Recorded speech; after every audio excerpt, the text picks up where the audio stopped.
आदरणीय अभिभावक और प्यारे बच्चों नमस्कार। जैसा कि आज इस पाठ पर बोर्ड पर दिखाई दे रहा है, कक्षा 7 कारोली पाठ 4 राष्ट्रध्वज पढ़ने जा रहे हैं। तो देखिए, राष्ट्रध्वज की शब्द की अगर हम संधि करें तो राष्ट्र प्लस ध्वज होता है। राष्ट्रध्वज इस शब्द का अगर हम संधि विच्छेद करें या फिर इसके टुकड़े करें, क्योंकि संधि का तो नियम लागू हो नहीं सकता इसमें, तो फिर भी अगर हम इस शब्द के अर्थ की अगर हम बात करेंगे तो देखिए, राष्ट्र का मतलब होता है देश और ध्वज का मतलब होता है झंडा, अर्थात देश का झंडा। देखिए प्यारे बच्चों, इसके अंदर देश के झंडे के बारे में बात की गई है और किस देश के झंडे, अर्थात हमारे देश के झंडे के बारे में बात की गई है। हमारे देश के झंडे को तिरंगा कहते हैं। तिरंगा अर्थात जिसके अंदर 3 रंग हों, रंग वाला, 3 रंग वाला, अर्थात 3 रंग हैं इसके अंदर। अब 3 रंग कौन कौन से हैं, इस झंडे के बारे में हम थोड़ा सा यहाँ एक बार जानकारी लेंगे कि इसके अंदर कौन कौन से 3 रंग हैं। तो देखिए, ये हमारा झंडे का एक मैंने यहाँ चित्र बनाया है। पहले जो शुरुआत में प्रथम जो इसके अंदर रंग होता है वो होता है केसरिया रंग, दूसरा होता है इसके अंदर सफ़ेद रंग और तीसरा होता है इसमें हरा रंग। केसरिया, सफ़ेद और हरा। बीच में इसके एक चक्र होता है जिसके अंदर इसको बोलते हैं अशोक चक्र। अशोक चक्र, अशोक चक्र। अब इसके बाद में, अशोक चक्र के बाद में बताते हैं कि इस अशोक चक्र में 24 तीलियां हैं, अर्थात इसके अंदर कितनी तीलियां हैं, 24 तीलियां हैं। अब केसरिया रंग है वो वीरता का, शौर्य का, इसका प्रतीक माना गया है। सफ़ेद रंग है वो त्याग, शांति आदि का प्रतीक माना गया है और हरा रंग है हरियाली का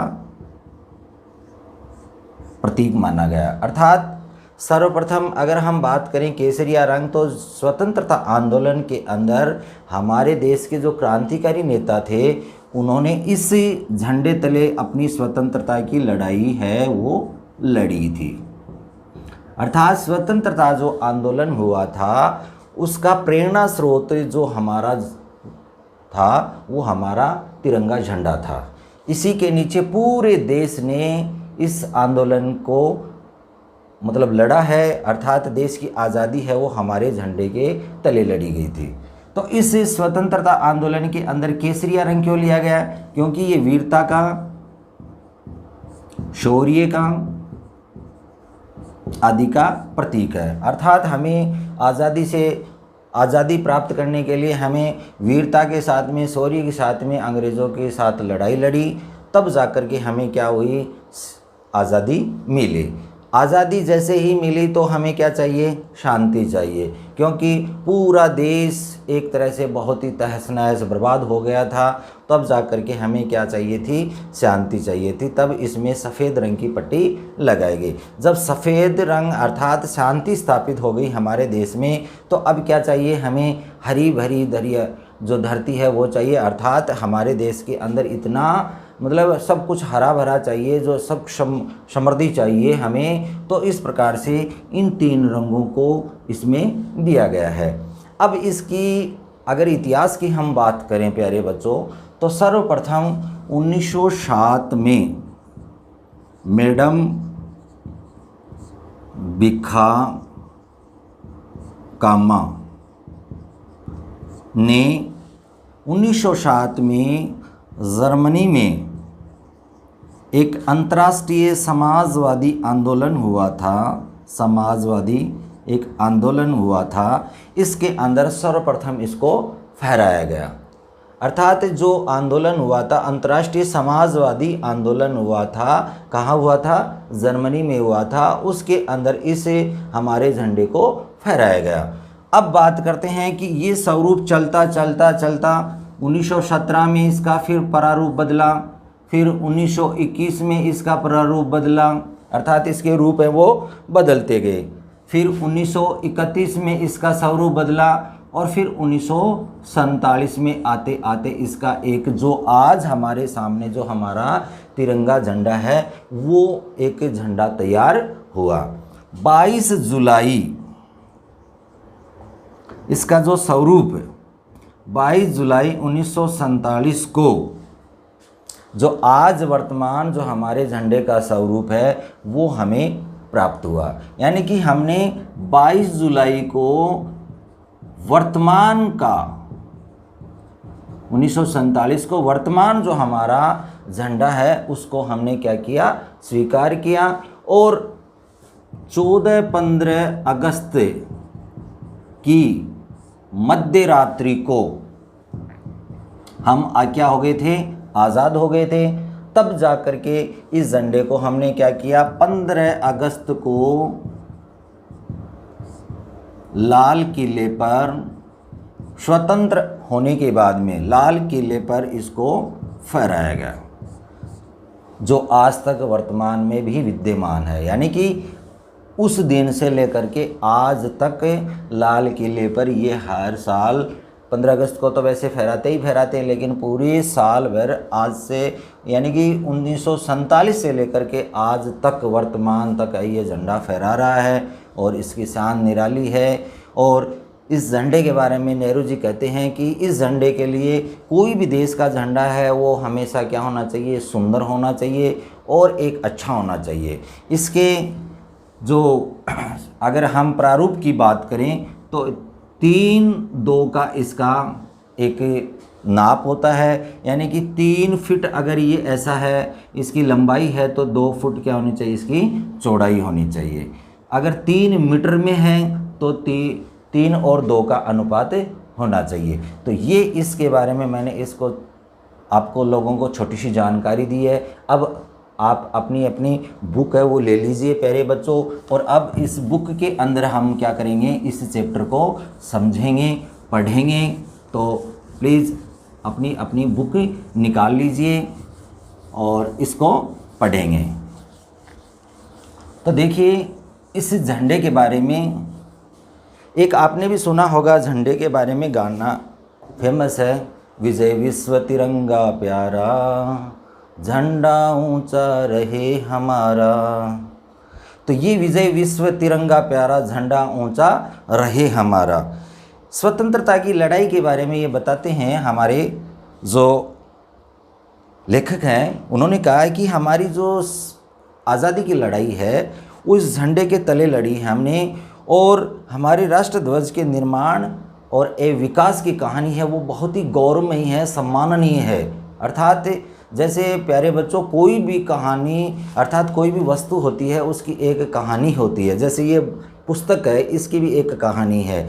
ये एक पेन है या ये मार्कर है, इसकी भी एक कहानी है। तो अर्थात कोई भी चीज़ बनी है उसके पीछे एक बहुत बड़ी कहानी होती है। तो वैसे ही हमारे झंडे की भी एक बहुत ही गौरवमयी कहानी है, वो इस चैप्टर के अंदर हमें पढ़ेंगे। तो बता रहे हैं कि 22 जुलाई वर्तमान स्वरूप, यानी कि वर्तमान स्वरूप है वो हमने 22 जुलाई को 22 जुलाई 1947 को इसका स्वरूप हमने क्या किया था? स्वीकार किया था। हिंद देश का प्यारा झंडा ऊंचा सदा रहेगा। यानी कि हिंद का मतलब होता है हिंदुस्तान, भारत, हिंदुस्तान, भारत, इंडिया, आर्यव्रत, वृत्त, ये हमारे देश के कुछ अलग अलग नाम हैं। हिंद देश का प्यारा झंडा ऊंचा सदा रहेगा। जी हाँ, हम सब की यही कामना है कि 3 रंगों एवं अशोक चक्र से सुसज्जित हमारा राष्ट्र ध्वज सदैव शान से फहराता रहे। प्रत्येक भारतीय नागरिक का ये कर्तव्य है कि वह देश की स्वतंत्रता और तिरंगे का सम्मान बनाए रखे। स्वतंत्रता, आज़ादी,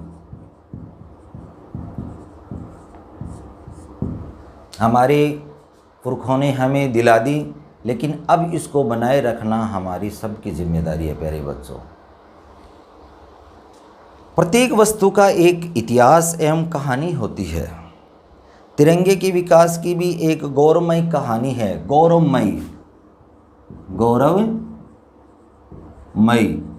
अर्थात गौरव का मतलब होता है सम्मान, सम्माननीय कहानी है, यानी कि बहुत ही सम्मानजनक ये कहानी है। हमारा राष्ट्रीय ध्वज भारतीय राष्ट्रीय कांग्रेस के ध्वज का परिवर्तित रूप है। आज जो हमारे एक पार्टी है कांग्रेस पार्टी, कांग्रेस जिसको आम भाषा में बोलते हैं कांग्रेस, इस का झंडा आपने देखा होगा। इस झंडे के अंदर एक बीच में जो निशान दे रखा है वो हाथ यानी कि पंजे का निशान है। अगर उसको निकाल दिया जाए और बाकी के झंडे को देखा जाए तो वर्तमान जो हमारा राष्ट्र ध्वज है वो बिल्कुल सेम टू सेम है।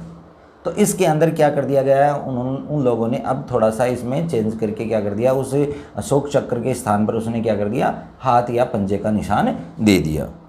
तो वही परिवर्तित रूप यानी कि वही बदला हुआ रूप आज हमारे झंडे का रूप है। कांग्रेस ने स्वाधीनता की जंग अपने ध्वज के नीचे लड़ी और अंततः देश को स्वाधीनता दिलाई। स्वाधीनता, स्वाधीनता का मतलब होता है स्व, स्व का मतलब अपना, अर्थात हम क्या हो गए, अपने अधीन हो गए। आज़ादी की लड़ाई आज जो कांग्रेस है प्यारे बच्चों, ये अगर इसका इतिहास आप पढ़ेंगे तो ये एक देश को आज़ादी दिलाने वाली पार्टी थी। यानी कि आज इसकी छवि एक अलग है और हमारे देश के आज़ादी की जो लड़ाई थी उस देश के उस समय देश की आज़ादी की जो लड़ाई लड़ी गई थी 1947 से पहले, उस समय की कांग्रेस अलग थी। तो उस समय कांग्रेस वो एक देश को आज़ाद दिलाने वाली एक क्या थी, एक ये कह सकते हैं एक बहुत बड़ा आंदोलन था, एक बहुत बड़ी समिति थी, एक बहुत बड़ा ग्रुप था जिसके अंदर सारे क्रांतिकारी नेता इसके नीचे काम करते थे। चाहे वो महात्मा गांधी जी हों, चाहे वो सुभाष चंद्र बोस हों, चाहे नेहरू जी हों और चाहे अन्य बहुत बड़े नेता हों, ये सब के सब क्रांतिकारी इस कांग्रेस के ही अधीन काम कर रहे थे। इसी के नीचे वो क्या कर रहे थे, अपनी देश की आज़ादी की लड़ाई लड़ रहे थे। अगस्त 1907, देखिए 1907 अगस्त का महीना, यानी कि वर्तमान जो चल रहा है अभी, ये भी क्या चल रहा है, अगस्त का महीना चल रहा है। 1907 को मैडम भिखाजी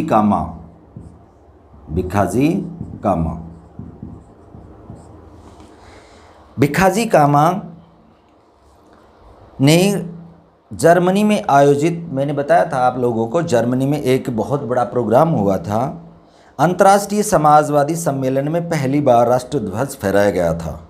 इस राष्ट्र ध्वज में 3 रंगों की पट्टियां थी। देखिए कौन कौन से रंगों की पट्टियां थी, ध्यान से देखेंगे हम और उसके बारे में हम थोड़ा सा पढ़ेंगे भी। 3 रंग की पट्टियां थी। 3 रंग, सबसे ऊपर हरी, यानी कि जो ऊपर जो पट्टी थी वो किस रंग की थी, हरे रंग की थी। मध्य में, दूसरे में सुनहरे गोल्डन, और अंत में जो थी वो थी लाल रंग की, लाल रंग। यानी पहले में हरा रंग, दूसरे में गोल्डन था और तीसरे के अंदर क्या था, लाल रंग था। अब सबसे ऊपर हरी पट्टी, मध्य में सुनहरे, सबसे नीचे लाल रंग की पट्टी। हरी पट्टी में 8 कमल बने हुए थे, इसके अंदर थे 8 कमल, कमल के फूल वो बने हुए थे। सुनहरी पट्टी में वंदे मातरम, इस बिचली वाली पट्टी के अंदर लिखा हुआ था वंदे मातरम। वंदे मातरम अर्थात हमारा जो राष्ट्रीय गीत है, राष्ट्रीय गीत है प्यारे बच्चों, ये इसके अंदर बीच में लिखा हुआ था। सुनहरी पट्टी में वंदे मातरम और सबसे नीचे वाली पट्टी में चंद्र और सूर्य, यानी कि लास्ट वाले में इसके अंदर एक तरफ तो चांद बना हुआ था, दूसरी तरफ क्या बना हुआ था, सूर्य बना हुआ था। 8 कमल भारत के प्रत्येक प्रांत के प्रतीक थे। ये जो कमल बने हुए थे ये हमारे देश के प्रांत, यानी कि अलग अलग उस समय कुछ स्टेट बनाए गए थे, प्रांत बनाए गए थे, उन प्रांतों के प्रतीक माने जाते हैं, यानी कि उनके प्रतिबिंब माने गए हैं। फिर ये तो बात थी 1907 की। दूसरा इसका रूप आया प्यारे बच्चों बदल के थोड़ा सा, वो आया 1917 में, 10 साल बाद इसका थोड़ा सा रूप है वो बदल गया। देखिए 1917 में लाल, जो अभी लाल कलर थे या सुनहरा कलर था, वो रूप है वो धीरे धीरे क्या हो गए, थोड़े थोड़े बदलते गए। अब इसके अंदर 1917 में बाल गंगाधर तिलक, बाल गंगाधर तिलक और डॉक्टर एनी बेसेंट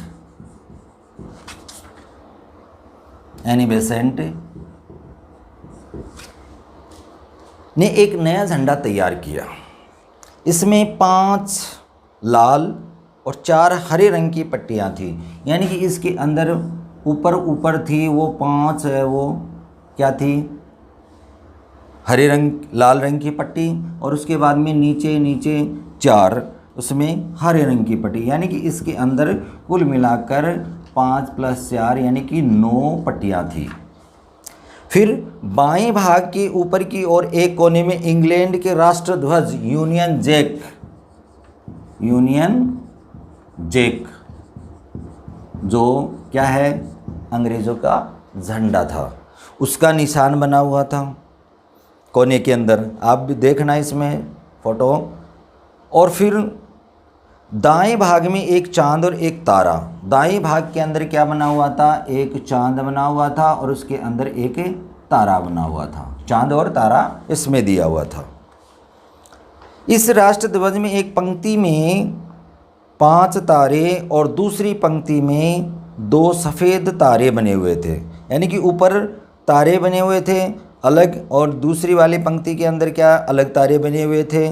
सन 1917 में कांग्रेस के कोलकाता अधिवेशन में ये फहराया गया, यानी कि कलकत्ता के अंदर, कोलकाता जो अभी कलकत्ता कहते थे पहले, वहाँ कांग्रेस का एक अधिवेशन हुआ। मैंने आप लोगों को बताया था कि कांग्रेस एक बहुत बड़ी पार्टी थी, एक बहुत बड़ा संघ था ये जिसके अंदर सारे देश के क्या कर रहे थे, नेता, क्रांतिकारी नेता हमारे देश की आज़ादी के लिए लड़ रहे थे। तो उस समय उस जो सम्मेलन हुआ था उसके अंदर इसको फहराया गया। यूनियन जैक होने के कारण लोगों ने इसका विरोध किया। ये यूनियन जैक अर्थात अंग्रेज़ों की एक इसके अंदर जो निशानी दी गई थी, अरे बच्चों, इस वजह से हमारी जो सामान्य जनता थी इसने इसका बहुत घोर विरोध किया और करना ही था। आज़ाद हो रहे हैं, आज़ाद होने के बाद में भी अंग्रेज़ों की अगर निशानी हमारे देश के झंडे में बनी रहेगी तो हमें हमेशा याद दिलाती रहेगी कि आज भी उनका क्या है, हम गुलाम हैं और आज भी हम उनके नीचे ही काम कर रहे हैं। तो ये एक बहुत ही मतलब अच्छा मैं मानता हूँ कि उस समय की जनता ने विरोध किया, जिसकी वजह से आज हमारे देश के झंडे में ये नहीं है। अगर ये झंडे के अंदर प्यारे बच्चों होता आज, तो हमें एहसास दिलाता रहता कि आज भी हम अंग्रेज़ों के नीचे ही क्या कर रहे हैं, अपनी जो भी कार्यविधि है, जो भी अपना देश का जो भी कार्य कर रहे हैं, वो आज भी हम क्या कर रहे हैं, अंग्रेज़ों के नीचे ही कर रहे हैं। तो इसलिए ये हट गया, ये बहुत अच्छी बात है। क्योंकि किसी भी स्वतंत्र देश के झंडे के अंदर अगर किसी दूसरे देश का अगर चिन्ह है, तो इसका मतलब वो आज भी उस देश का क्या है, गुलाम है, और वो अभी स्वाधीन नहीं हुआ है। तो इस प्रकार से ये कुछ बातें थी जो हमने पढ़ी, यानी कि 1907 से लेकर के 1917 तक की बातें इस पेज के अंदर दी गई थी।